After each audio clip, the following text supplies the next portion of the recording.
बात उस समय की है जब महात्मा बुद्ध विश्व भर में भ्रमण करते हुए बौद्ध धर्म का प्रचार कर रहे थे और लोगों को ज्ञान दे रहे थे। एक बार महात्मा बुद्ध अपने कुछ शिष्यों के साथ एक गांव में भ्रमण कर रहे थे। उन दिनों कोई वाहन नहीं हुआ करते थे, सो लोग पैदल ही मीलों की यात्रा करते थे। ऐसे ही गांव में घूमते हुए काफी देर हो गई थी।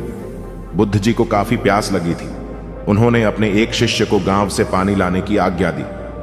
जब वह शिष्य गांव में अंदर गया तो उसने देखा वहां एक नदी थी जहां बहुत सारे लोग कपड़े धो रहे थे। कुछ लोग नहा रहे थे तो नदी का पानी काफी गंदा सा दिख रहा था। शिष्य को लगा कि गुरु जी के लिए ऐसा गंदा पानी ले जाना ठीक नहीं होगा। यह सोचकर वह वापस आ गया।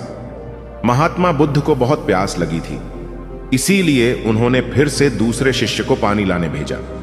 कुछ देर बाद वह शिष्य लौटा और पानी ले आया।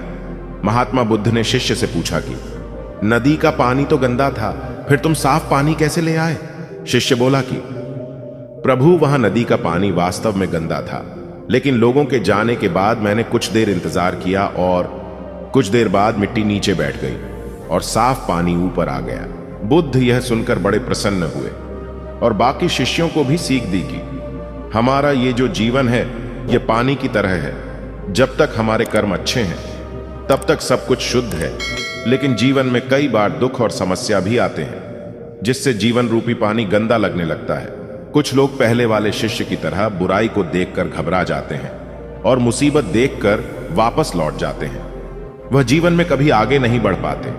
वहीं दूसरी ओर कुछ लोग जो धैर्यशील होते हैं वो व्याकुल नहीं होते और कुछ समय बाद गंदगी रूपी समस्याएं और दुख खुद ही खत्म हो जाते हैं। तो दोस्तों, इस कहानी की सीख यही है कि समस्या और बुराई केवल कुछ समय के लिए जीवन रूपी पानी को गंदा कर सकती है, लेकिन अगर आप धैर्य से काम लेंगे तो बुराई खुद ही कुछ समय बाद आपका साथ छोड़ देगी